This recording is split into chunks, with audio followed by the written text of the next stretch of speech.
Olá, pessoas! Cheguei com o vídeo do volume 1 da segunda temporada de Sandman. Pra quem não sabe, é uma das minhas séries favoritas. Eu esperei ansiosamente por esse momento. E eu queria já deixar claro aqui, né, que pra mim Sandman é uma das séries mais incríveis que já foram feitas, assim. Eu genuinamente sou muito fã da história, sou muito fã de toda a produção, assim. Eu acho que o Tom Sturridge nesse papel tá absolutamente perfeito. E, enfim, eu quero muito, muito, muito falar dessa segunda temporada. Já adianto aqui que questões com relação ao Neil Gaiman, né, a gente já sabe que de todas as coisas que ele foi acusado e, né, não estou passando pano pra ele aqui de maneira alguma. Quero que ele pague pelo que ele fez. Eu estou aqui para falar da produção da Netflix, né, que eu já cobri aí a primeira temporada, já cobri os episódios especiais, então vamos lá. Bom, a segunda temporada, ela entrou em produção e aí saíram, né, as notícias e tudo do que havia rolado, das acusações contra o Neil Gaiman. Se você não sabe, se você jogar aí Neil Gaiman no Google, você já vai descobrir o que tá acontecendo. É que assim, eu também entrar em muitos detalhes disso aqui, é capaz do vídeo cortar a monetização, entendeu? Porque é assim que funcionam as redes sociais hoje em dia. Então dá uma jogada aí no Google que vocês já vão descobrir o que rolou.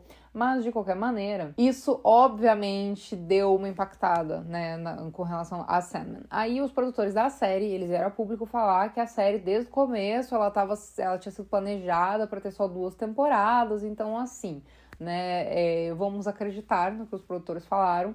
Mas nós sabemos que tem muito mais material para ser explorado do que teria para produzir apenas 2 temporadas, né? Essa segunda temporada ela é composta de 12 episódios e foi dividido em 6 episódios agora e outros 6 vão lançar daqui a umas semanas. E nós teremos um episódio especial ali. Pelo que eu vi, ele vai ser mais focado na morte, mas vamos ver aí o andar da carruagem. Mas a ideia é que a série termine, a história termine no final da segunda temporada mesmo. E aí o que acontece, né? Como a gente tem um material muito grande de base para ser produzido, porque, por exemplo, Heartstopper, eles adaptam o livrinho, tipo, eles adaptam mais ou menos um livro e meio por temporada, assim, né? Daí vai ter agora o filme para encerrar a série, baseado no livro 6, mas só que sabe, eles conseguem fazer uma adaptação mais certinha. No caso de Sandman, teve que ser escolhido mais ou menos qual linha que eles iam contar ali ao longo da história, né? Porque senão era muita coisa e a gente tem muitas pequenas histórias ali, né? Que podem ser encaixadas no meio ali da narrativa, que é o que acontece, né? A série traz muitas, como eles chamam na gringa de short stories, né? Que são curtas ali, dentro da narrativa. Então, a produção tomou a decisão de contar a narrativa da questão do sonho mesmo, né? Do Morpheus, dele ser libertado, dele reconstruir o reino dele, com relação às angústias dele, as questões familiares, enfim, basicamente essa linha temporal ali que a série segue. Claro que a gente sabe que o Morpheus é, sim, o protagonista das histórias de Sandman, né? Não tô dizendo que ele não é, mas as histórias paralelas e as coisas que enriquecem o universo de Sandman foram um pouco deixadas de lado ali para a narrativa da série, para ter uma questão mais coesa ali, né? Para ser um roteiro mais coeso, com um início, meio e fim, que fizesse mais sentido para a produção da série. Então, essa segunda temporada a gente começa ali com uma reunião dos irmãos. Uma reunião dos irmãos ali, que o destino havia convocado a todos, né? E nós vimos novamente a morte, que a gente já conhecia, obviamente, né? Vimos Desejo, mas finalmente conhecemos Delírio. E, obviamente, o Destino, né? Que a gente não tinha tido ele ali em tela e tal. E aí temos um irmão que está ausente, né? Que é a Destruição. Basicamente, ele se reencontra ali e tudo. E a temporada vira uma grande questão familiar do Morpheus. E eu, particularmente, acho muito interessante, porque realmente o Morpheus é um dos meus personagens favoritos, assim. Como eu falei, eu gosto muito do Tom Sturridge nesse papel. Eu acho que ele tá muito bem, com certeza é o papel da carreira dele. E nessa temporada teve uma carga dramática muito maior, assim, pro personagem, né? Ele viveu muito mais intensamente as coisas que a série ofereceu. E aí, nós temos ali essa questão de que ele reconstruiu, né, o reino dele, que inclusive o palácio dele ali ficou muito mais bonito, né? Depois da reconstrução, ficou muito mais, o reino dele ficou muito mais bonito. E, bom, ele primeiro inicia ali a saga dele de ir atrás da Nada, né? Que é o amor dele e que ela está presa no inferno, porque ela não quis ficar com ele, né? Ela não quis se tornar uma imortal ali junto com ele e tal. E aí ele tem uma conversa super interessante com o Lúcifer, né? E tudo. Só que ele decide que ele está se tornando uma criatura melhor, assim, né? Ele retorna com a Nada para o mundo dos mortais, que era o sonho dela, né? De voltar ali pro mundo dos mortais. Só que, assim, a série, pra mim, nesse plot da Nada, tem uma questão muito forte que eu não acho que a série constrói tão bem a personagem a ponto da gente sentir esse carisma por ela, assim, sabe? Ficar, assim, torcer muito por ela e torcer pra que eles fiquem juntos e tudo. Sabe? Eu sinto que falta um pouco ali, né? Claro que, como eu falei, é uma das minhas séries favoritas, mas eu tenho que criticar os pontos que eu tenho que criticar.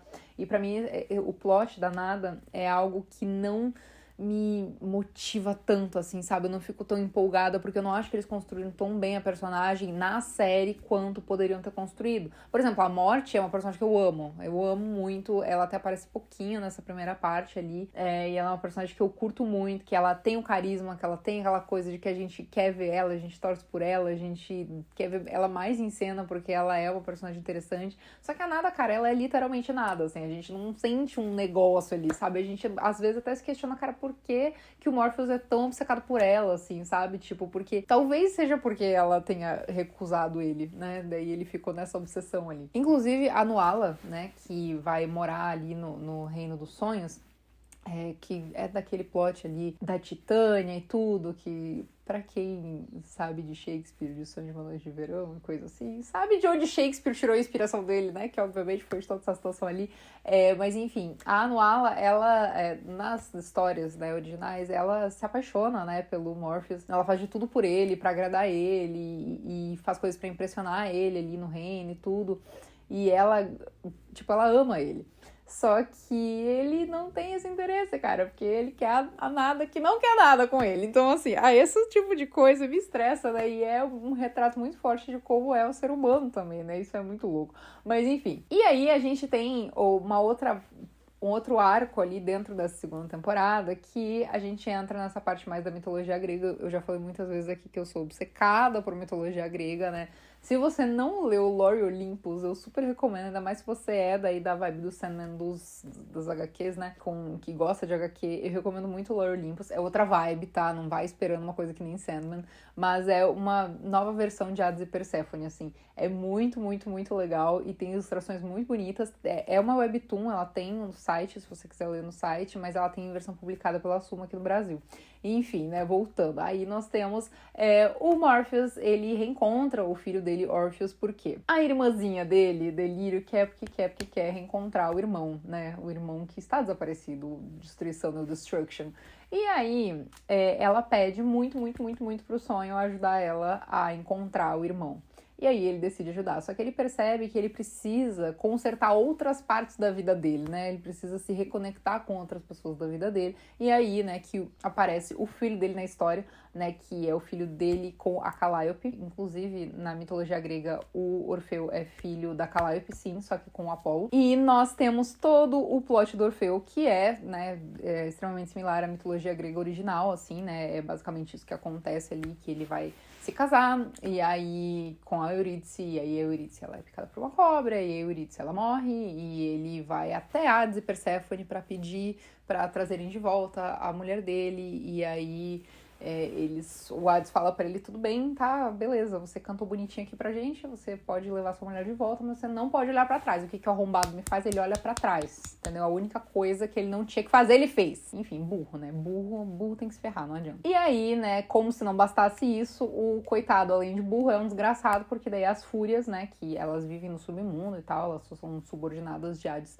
elas vão lá e acabam com o corpo do Orfeu, e daí fica só a cabecinha do Orfeu pra lá e pra cá. E aí ele fica, né, ele tá lá naquele templo e tal, só que a cabeça dele foi levada, né? O nosso querido Morpheus, ele vai atrás da Johanne pra conseguir de volta, né, a cabeça e tudo. E é muito louco, porque, assim, nas HQs, a Johanne Constantine, ela não é uma mulher, é um homem, né? Quando apareceu na versão da série, eu pensei, nossa, tipo, eles têm um negócio interessante ali, né? Tipo, inclusive, isso é um ponto que eu comentei que a Nada, ela não tem esse trabalho, a gente não tem esse trabalho emocional dela ali, né? A Joanne, ela tem um trabalho mais interessante ali da construção do personagem do que a Nada. E eu gosto muito da atriz, eu gosto muito dessa atriz, que é a Jenna Coleman, e aí, eu até pensei que eles poderiam desenvolver alguma coisa diferente pra série, né? Porque como ela já não é uma personagem que é exatamente igual na HQ, eu achei que fossem criar alguma coisa ali, só que no fim das contas eles colocaram ela como tendo um interesse ali no Orfeu, né? E aí ela pediu pro Morpheus que ela queria passar mais tempo com ele, o que eu achei muito gentil, né? E como eles retrataram que ela ficou todo esse tempo com ele, eles colocaram o túmulo ali dela, né? E o túmulo, ela viveu, tipo, quase 100 anos, ela viveu, tipo, 99 anos. E quando a gente vê as cenas ali dela recuperando a cabeça dele e tal, poxa, já tinha, ela tinha, tipo, 30 e poucos anos, assim. Então ela viveu a vida toda dela ao lado dele. O que é fofo, né? A gente não precisou dessa representação gráfica dela passando esse tempo ao lado dele, mas a gente viu ali com o túmulo, estando ali perto do santuário, né? Que ele fica ali. Foi uma representação simbólica ali do tempo que eles passaram juntos. E o próprio filho, né, fala pro pai que o pai mandou, né, ela pra cuidar dele e tudo. Uma coisa que pra mim foi bem forte nessa temporada é o fato deles terem colocado várias representações de momentos importantes da história nossa, né, tipo a parte da Grécia Antiga, a parte ali da França, né, e tudo que ela pega, a cabeça, enfim, toda essa questão histórica mesmo, que justamente nos mostra o quanto os Eternos são eternos, né, o quanto eles estão por aqui há muito tempo, né, eles estão presentes no planeta há muito tempo, e o fato deles colocarem todos esses períodos marcados pela história nos chama a atenção e nos faz perceber o quanto eles estão aqui a vida toda, né? E aí, enfim, né, a gente tem toda essa questão aí de representação da Grécia Antiga, do Orfeu e tudo, e aí o Orfeu, ele se reconecta com o pai dele, o Orfeu, claro, conta pro pai dele onde o tio está, né, onde o irmão do Morpheus está. E aí eles vão lá, tem uma conversa com o Destruction, e ele fala sobre a vida, sobre como as coisas vão continuar se destruindo de qualquer maneira, ele estando lá ou não, blá blá blá blá blá, e daí ele segue o baile, né? Tipo, ele fala, beleza, galera, eu vou continuar indo embora e não voltando para o meu reino, fechou? Se virem. A Delírio ganha um cachorrinho, né? E o nosso protagonista volta ali pro santuário pra encontrar com o filho dele, porque o filho dele pediu uma dádiva, né? E a dádiva seria a morte, né? Ele queria morrer. E, cara, gente, eu chorei muito nessa parte, tá? Eu chorei muito, meu Deus do céu. Eu chorei porque, cara, tanto tempo, né, que eles ficaram, tipo, sem ter essa conexão, e o Morpheus, ele não queria encarar a situação, e aquela hora que o Morpheus fala assim, cara, eu não consigo imaginar, quer dizer, ele não fala cara, né, mas ele fala, eu não consigo imaginar um mundo, eu não quero viver num mundo onde você não exista. Isso me pegou bastante, assim, sabe? Ele depois chorando sozinho, me pegou bastante, assim, a gente vê que ele tem, por mais que ele seja um personagem frio, distante, que não demonstra muitas emoções, né, e tudo, ele tem dentro dele aquele carinho, né? Ele tem aquele carinho dentro dele.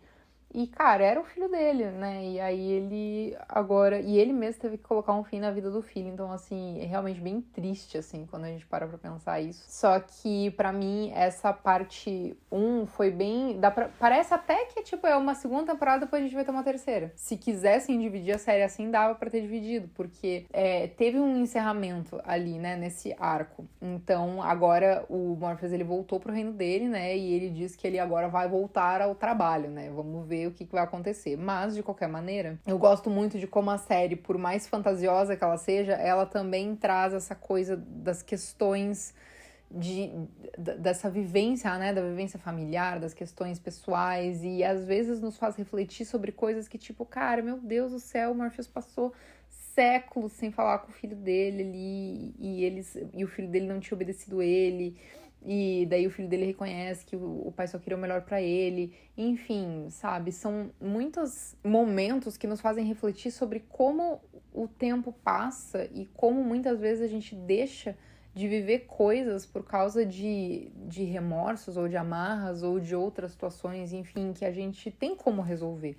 Então o Morpheus, ele passa ali muito tempo evitando uma coisa que poderia ter sido resolvida muito tempo antes, assim. Eu gostei demais da Delírio, eu achei ela uma personagem bem carismática. Ela é bem caricata, mas todos os personagens de Sandman são bem caricatos, né? A gente não tem nenhum que não seja, assim, talvez o Destino seja menos caricato. Gostei bastante dele também.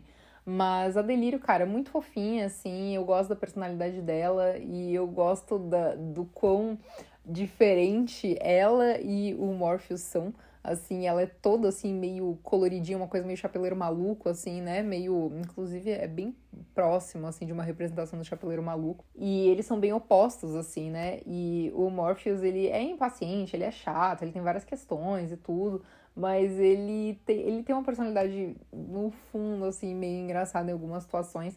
E ele, fisicamente, né, externamente falando, assim, a estética dele, ele é bem...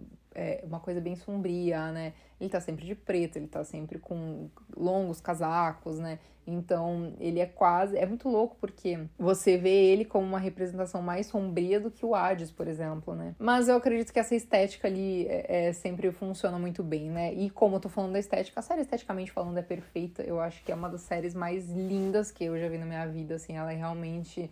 muito agradável de se ver, assim, tudo é muito bonito nela. Os efeitos especiais são absolutamente maravilhosos, lindos, lindos, lindos. E a série não poupa, né, nos efeitos e nas coisas especiais e enfim, né, no VFX de um modo geral. Então, ela me enche os olhos, assim, é uma série que eu fico feliz de ver porque ela é maravilhosa. Eu gosto de como traz pequenas mini tramas dentro da história. Eu acho que a opção ali dos roteiristas por trazer essa narrativa de início, meio e fim ali com relação ao sonho mesmo, ao Morpheus, é mais interessante pro produto série, audiovisual, do que se eles fossem colocar tudo do universo de Sandman dentro. E também não ia dar, né? Tipo... não ia... Quando você faz um produto audiovisual, você tem que já meio que pensar como que você vai finalizar o negócio, entendeu? Porque senão pode dar ruim, né? A gente sabe como as coisas são instáveis no mundo audiovisual. A menos que você seja uma série cujo orçamento seja uma coxinha e um copo de Guaravita, que com certeza não é o caso de Sandman, que é uma série bem cara. Mas enfim, eu sei que é uma série que não é pra todo mundo, muita gente não gosta, tem gente que acha arrastado, mas eu fico fascinada pelas histórias, assim. É muito engraçado porque às vezes as pessoas comentam assim, tipo, sei lá, eu falo mal de alguma coisa e daí alguém fala assim, a gente não viu a mesma série porque eu amei, não sei o que. Não, gente, a gente viu a mesma série, só que o meu gosto é diferente do seu, cara, e tá tudo bem, entendeu? Não tem problema você odiar. Cara, se você odeia Sandman, vai comentar assim, você viu a série errada porque Sandman é horrível. Cara, daí é o seu gosto pessoal, entendeu? Eu acho Sandman maravilhosa, eu sou obcecada por essa série. E como eu falei 2 vezes já aqui no vídeo, Tom Sturridge tá incrível no papel. Talvez eu consideraria enviar a atuação dele na 2ª temporada pra uma consideração de Emmy aí, hein? Mas enfim, eu acho que tem potencial, ele tá muito bem mesmo. Bom, vocês sabem que eu gosto muito de produções assim, góticas, né, assim, eu fiquei doida por Nosferatu, que teve recentemente também, eu gosto muito desse tipo de produção, então eu fiquei muito feliz, eu tô muito animada pra parte 2 aí da 2ª temporada, pra eu ver o desfecho que eles vão dar, né, pra série, onde eles vão encerrar a história e como isso vai se concluir. Mas eu gostei muito de que eles focaram aí nas relações familiares e nas resoluções pessoais aí do Morpheus nessa primeira parte da 2ª temporada.